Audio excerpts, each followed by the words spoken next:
Hi guys, welcome to SK Legal Blogs. Hope all are doing well. Our today's concept is law of estoppel, which is provided in the section 115 of Indian Evidence Act. So firstly friend, इसका generally meaning देखते हैं कि what is estoppel. Estoppel एक तरह का generally legal बार होता है कि कोई भी किसी व्यक्ति के पर्सन के ऊपर अगर उसकी कही हुई कोई बात के ऊपर दूसरा व्यक्ति कोई काम करता है, यानी कि किसी भी एक बंदे ने अगर कोई बात कही है और दूसरा उसकी बात पर रिलाई करके या उसकी बात पे कोई चलता है या कोई काम करता है, तो पहले वाले व्यक्ति बंदे पर लॉ ऑफ एस्टॉपल या लीगल बार लग जाएगा कि वो अपनी बात कहने से पलट नहीं सकता कि हमने जो कहा था वो सही नहीं है. एग्जाम्पल, सपोज कि आपने बाय एयर कोई आपने गुड्स भेजा है और उसका जो प्राइस है वो आपने बताया है कि 5000 है, और सपोजली वो गुड्स मिसप्लेस हो गया एयरपोर्ट पे, चोरी हो गया, मतलब इधर उधर मिसप्लेस हो गया, तो आप उस चीज़ का जो आपने रेट बताया है, सपोज कि अगर वो चीज़ आपकी 5000 की थी तो उसको आप 10,000 क्लेम नहीं कर सकते, और अगर 10,000 क्लेम करते हैं तो आप पे लॉ ऑफ स्टॉप लग जाएगा, क्योंकि आपने उस चीज़ का पहले जो रेट बताया था उससे ज़्यादा आपको नहीं मिल सकता. मीन्स कि आप अपनी कही हुई बात पे मुकर नहीं सकते. सपोज कि एक बेटा अपनी माँ की प्रॉपर्टी को, मदर की प्रॉपर्टी को अगर सेल करता है और मदर भी वहीं होती है लेकिन साइलेंट होती है, तो वो बाद में दावा नहीं कर सकती कि ये प्रॉपर्टी उसकी बिना मर्जी से बिकी है. And friend, the main thing is that estoppel applies only in civil proceedings. Because generally meaning, basically there are generally three principles on this point. That the principle of estoppel says that a man cannot approbate and reprobate, or that a man cannot blow hot and cold, or again that a man shall not say one thing at one time and later on say a different thing at the other time. यानी कि ऐसा नहीं है कि आपने आज कुछ कहा, कल कुछ कहा, परसों कुछ कहा, ऐसा नहीं हो सकता. बेसिकली लॉ ऑफ एस्टॉपल इसी तरह पे बात करता है कि आपने जो एक बार चीज़ कही है वही, और उस चीज़ पे किसी दूसरे ने अगर रिलाई किया है, ट्रस्ट किया है, तो आप उस अपनी बात से मूव कर नहीं सकते. And the second main point is that no estoppel against law और स्टैट्यूट्स और sovereign acts in interest of public policy. So let's start from this general meaning. There is said to be an estoppel where a party is not allowed to say that a certain statement of facts is untrue, whether in reality it is true or not.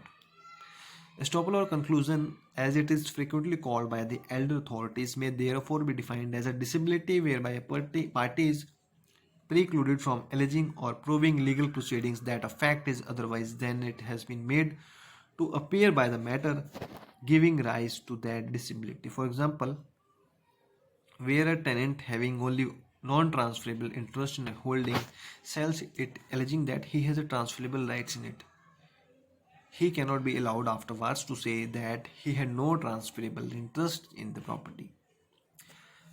Another example on this point is that A owned a plot measuring 3 biswas. He mortgaged 1 biswas of it to B, and subsequently in execution of a money decree, 2 biswas of the land was put to the auction and it was purchased by C.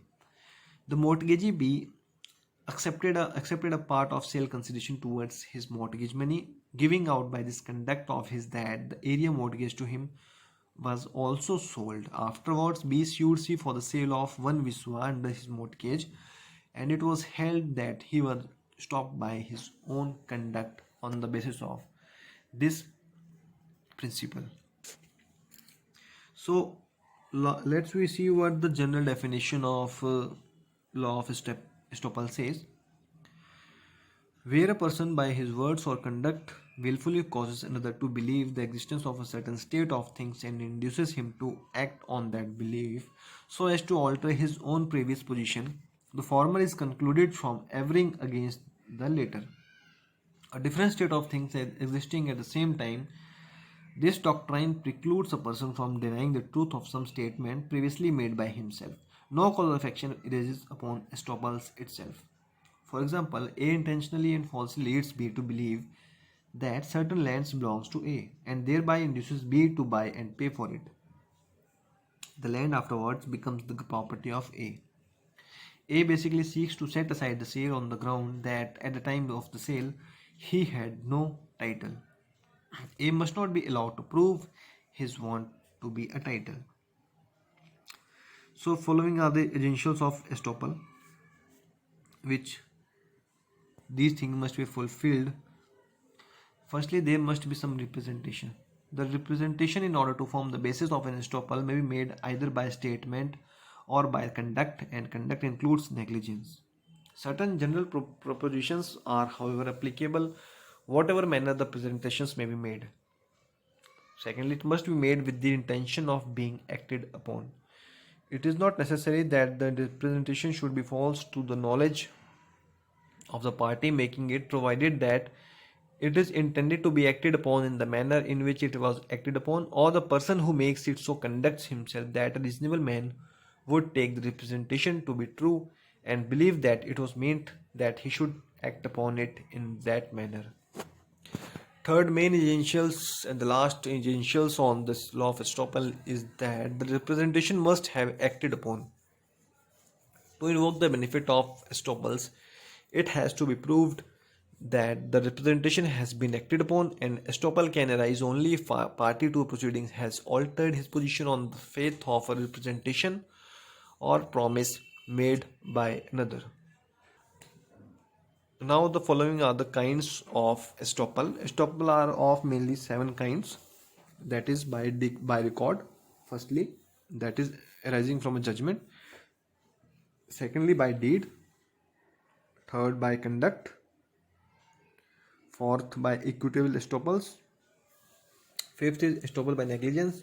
Sixth, estoppel on benami transactions, and the last is estoppel on a point of law. Section 116 basically deals in estoppels between a tenant and his landlord, and a licensee and a licensor. You can note down the definition of 116 and 117 from the screen, because it is not much important, and section 116 only deals with the estoppels between a tenant and his landlord, and a licensor and licensee. So friends, you can note down all the above definitions for future purpose, or if you want in PDF, you can mention in comment box or description box. It will be made available to you very soon. Thanks for watching this video.